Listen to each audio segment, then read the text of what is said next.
ये कृपा करके, अहेतुकी कृपा करके बता रहे हैं कि भटकने की जरूरत नहीं है। तुम्हें जो चाहिए वो मिल जाएगा। सही ढंग से भजन करोगे तो चाह ही मिट जाएगी, ऐसा आनंद बढ़ेगा। ब्रह्मभूता प्रसन्नात्मा न शोचति न कांक्षति, क्षमा सर्वेषु भूतेषु मद भक्तिम लभते पराम। ये परा भक्ति का लाभ मिला कि उसे ब्रह्म की अनुभूति हो गई। अब कुछ चाह नहीं, कोई सोच नहीं। कैसी वो स्थिति होगी जिसमें कोई कामना नहीं है, कोई शोक नहीं है। अद्भुत परमानंद देहाभिमानी विषय भोगों में लगा हुआ कल्पना भी नहीं कर सकता कैसा होगा वो चिदानंद संतोष सुख। प्रभु कह रहे केवल मेरी शरण में होने से सब तेरी बात बन जाएगी।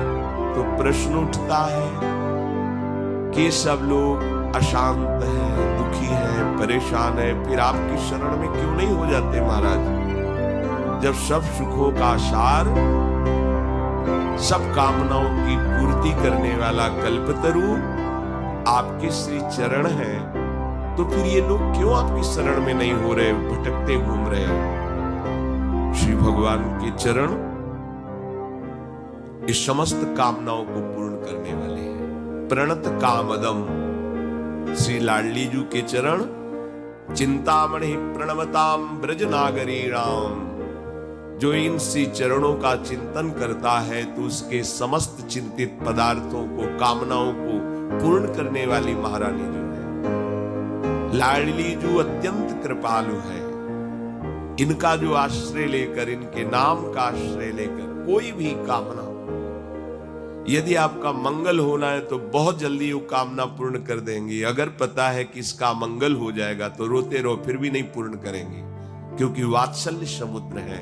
जानती है कि ये कामना अगर पूर्ण हुई तो ये फिर माया रूपी दलदल में फंस जाएगा। इसलिए वो कृपा करके हमारी कामना को पूर्ण नहीं करती। वहां कोई अभाव नहीं स्वामिनी जी के पास। अरे जिनके प्रीतम, अधीन प्रीतम, अखिल कोटि ब्रह्मांडों के स्वामी हैं, उन श्री लाडली जी को छोटी सी कामना पूर्ण करने के लिए क्या प्रयास करना पड़ेगा? पर वो वात्सल्य समुद्र है। वो देखती है कि अभी इतने में तो ये इतना परेशान है, और दे दिया तो अभिमान युक्त होकर ये इतना प्रमाद में हो जाएगा कि ये कभी मंगल धाम को प्राप्त ही नहीं होगा, कभी आनंद स्वरूप की तरफ इसकी गति ही नहीं होगी। तो अगर ऐसा है तो देख रहे हैं कि इसका मंगल बाधित नहीं होगा, तो बड़ी कृपा है, आप विश्वास कीजिए। पर हम प्रभु का आश्रय न लेकर जगत का आश्रय लेते हैं, जो दुखालय है सुख पाने के लिए। इसीलिए हम प्रभु की शरण में नहीं हो पा रहे। 4 प्रकार से मेरा भजन करते हैं। भगवान उनको पवित्र कहते हैं। पवित्र, वो पवित्र है। सुकृतिना, वो पुण्यात्मा है। यद्यपि वो मांग कर रहे हैं, वो संकट निवृत्ति चाहते हैं, पर भगवान उनको पुण्यात्मा कहते हैं। क्यों? क्योंकि भगवान से वही जुड़ सकता है। पुण्य पुंज बिन मिलहि न संता। बिना पुण्य पुंज के संत नहीं मिलते, भगवत दास नहीं मिलते, फिर भगवान से संबंध कैसे स्वीकृत हो जाएगा? अर्थात उसने ठान लिया कि अब मुझे भगवान से ही चाहिए, केवल भगवान से चाहिए। वो बड़ा सुकृति है, बड़ा पुण्यात्मा है। भगवान कह रहे हैं 4 प्रकार से भगवान से लोग जुड़ते हैं। अर्थार्थी, धन की चाह। देखो यार, छूट दे रहे हैं भगवान।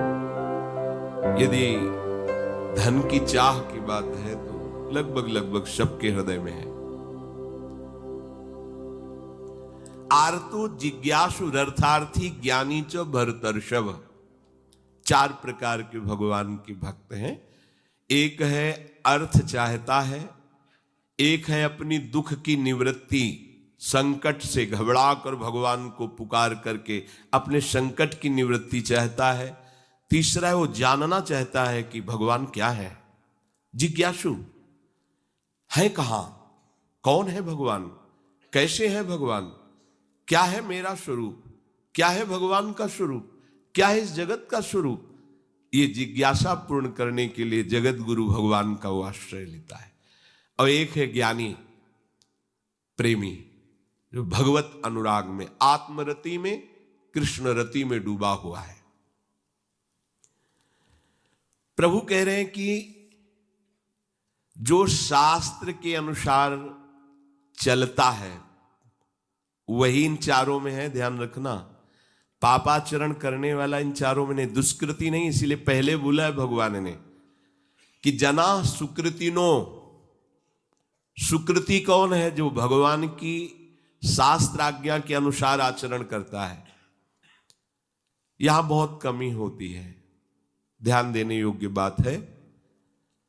मंत्रों पर अविश्वास मत करो, नाम पर अविश्वास मत करो। तुम अनुष्ठान को जानते ही नहीं कैसे किया जाता है। एक कामना की पूर्ति, तुम विश्व की कामना की पूर्ति कर सकते हो, विश्व की कामना की पूर्ति। बोले आप क्यों नहीं कर लेते? क्योंकि हम विश्वात्मा की कामना किए हुए हैं, हम विश्व की नहीं। हम जिस बात की कामना किए हुए हैं उसके लिए विश्व का विस्मरण करना है। मन मन की रुचि जान नेह विधि अनुसरें। हम प्रियालाल की मन की बात जानकर उनकी सेवा में रत होना चाहते हैं। नहीं, नाम और मंत्र में इतनी ताकत है, आप उसको समझ नहीं पाएंगे। आप विचार करके देखिए, जब कोई पवित्र अनुष्ठान कोई राक्षस करता था तो बहुत पहले से ही वो मदिरा त्याग देता था, मांस खाना त्याग देता था, दूसरे की निंदा करना त्याग देता था, अपवित्रता का त्याग कर देता। परम पवित्र ऋषियों की तरह होकर वो तब अनुष्ठान करता था। यद्यपि वो जगत विनाश के लिए अनुष्ठान होता, पर उसके लिए भी पवित्रता की ऐसी आवश्यकता थी। अब आप बेविचार करो, शराब पियो, मांस खाओ, गंदे आचरण करो और बोलो हमने राधा राधा कहा लेकिन काम नहीं बना। वो बोल रहे थे कि कितना भी बड़ा संकट हो, फिर बोल रहे हैं। अगर भयानक से भयानक विपत्ति को ऐसे न नष्ट कर दे तो बता देना, कृष्णाय वासुदेवाय हरे परमात्मने प्रणतः क्लेश नाशाय गोविंदाय नमो। इसका जप करो और जब तक तुम्हारा काम पूरा ना हो जाए ब्रह्मचर्य से रहो। झूठ मत बोलना, मदिरा मत पीना, मांस मत खाना, और ना काम हो जाए तो मैं बताना कि भारी से भारी विपत्ति का नाश करके भगवान श्री कृष्ण का आश्रय उसे ऊंचे उठा देगा, इस जगत की धरा से उठा देगा। विश्वास नहीं? आप मदिरा पियो, मांस खाओ, बेविचार करो, सोचो 1,00,000 2,00,000 महात्मा को दे देंगे, हमारी कामना पूर्ति हो जाएगी। बिल्कुल भूल में मत रहना। आपको संशय होता है, नाम पे संशय होता है, मंत्रों पे संशय होता है, शास्त्र के विधान पर। आप चलते हो शास्त्र विधान से? कहां चलते हो? अरे हम जब कह रहे हैं कोई राक्षस भी अनुष्ठान करता था तो वो इन नियमों का पालन करता था। इतना अनुष्ठान में कि मेघनाथ को पैरों से मार रहे हैं बंदर भालू, पर वो ना मंत्र छोड़ रहा है, ना हिल रहा है, ना उनकी तरफ देख रहा है। इतना सहनशील होना चाहिए अनुष्ठान के लिए। किसी कामना की पूर्ति के लिए सांगोपांग अनुष्ठान करो, भला कामना की पूर्ति ना हो जाए? नहीं। आप शास्त्रों में पढ़ के देखो, संतान उत्पत्ति के लिए कैसे व्रत, पयोव्रत का कैसे अनुष्ठान किया। पवित्र रह करके इतनी इतनी मात्रा में ये आहार लेना है, इस मंत्र का जब भगवान गर्भ में आ गए। क्या चाहिए तुम्हें? भारी से भारी विपत्ति को दूर करने के लिए आर्त भाव से पुकारो भगवान को। तुम्हें धनी बनना है, अनुष्ठान कीजिए। हम कह रहे किसी विशेष मंत्र आदि की तरफ ना बढ़िए, बोलिए राधा राधा। क्या चाहिए आपको? कृष्ण कृष्ण बोलिए। सब मंत्रों का सार है नाम में, आप बोलिए तो नाम। पवित्र होइए, गंदे आचरण छोड़िए। क्या चाहिए आपको? भगवान का नाम जहां गूंजता है वहां ऐश्वर्य अपने आप चरणों में लौटता है। अब छल कपट करो, हिंसा करो, गंदे आचरण करो, सोचो हम बहुत बड़े धनी बन जाएं, तो दुष्कृति का फल दरिद्रता और दुख होता है। सुकृत का फल ऐश्वर्य और सुख होता है।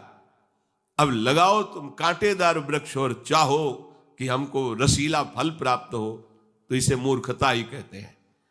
फिर दोष देता है काल, कर्म, ईश्वर को, शास्त्रों को, मंत्रों। अरे कुछ नहीं, नाम मंत्र में जरा सी भी अनुष्ठान में त्रुटि हो जाए तो उसका फल बदल जाता है। आप कहां अनुष्ठान कर रहे हैं, कौन सा अनुष्ठान कर रहे हैं? सबसे पहला नियम अनुष्ठान का होता है पवित्र आचरण, ब्रह्मचर्य, सत्यवाद, पवित्र भोजन, संयम से। कोई भी अनुष्ठान कर, किसी भी विषय का अनुष्ठान करके देखो, अभी हो जाएगा। ये तो हमसे नहीं होगा, तो फिर आप बड़ी बड़ी कामनाएं करते हो, हवा में कामनाएं पूर्ण हो जाएंगी। किसी की भी किसी का भी महाबली या तेजस्वी पुत्र पैदा हुआ, उसको देखो कैसे रहा है, उसके माता पिता कैसे आचरण किए हैं। 10,000 वर्ष तक भगवान श्री हरि में मन लगाकर निरंतर मंत्र जपने पर कश्यप और विंता जी ने भगवान गरुण जी को प्रकट किया। भगवान गरुण जी श्री हरि के वाहन, प्रथम पुत्र अरुण जी जो सूर्य के सामने बैठे हुए हैं, सारथी बने 10,000 वर्ष। करदम जी भारी तपस्या करके पत्नी प्राप्त कर रहे हैं, तो भगवान स्वयं कपिल देव जी के रूप में अवतार ले रहे हैं। बिना भजन के, बिना पवित्रता के, बस कामनाओं की पूर्ति, हवा में कामनाओं की पूर्ति हो जाएगी। मनमानी आचरण, कुछ नींबू काट दो, उसमें सिंदूर रख दो, या कलावा बांध दो, या अंगूठी बांध लो, या जंतुर मंत्र बांध लो, भस्म, इनसे कुछ होगा? कुछ नहीं होगा। राधा राधा राधा राधा राधा, जो कर चाहोगे हो जाए, पर पवित्र आचरण, साथ में पवित्र आचरण हो। एक किसान भी अन्न बोता है तो खेती को तैयार करता है। आपको अपने हृदय की भूमि तैयार करनी होगी। कामना पूर्ति के लिए ऐसे थोड़ी चला जाता है। अर्थार्थी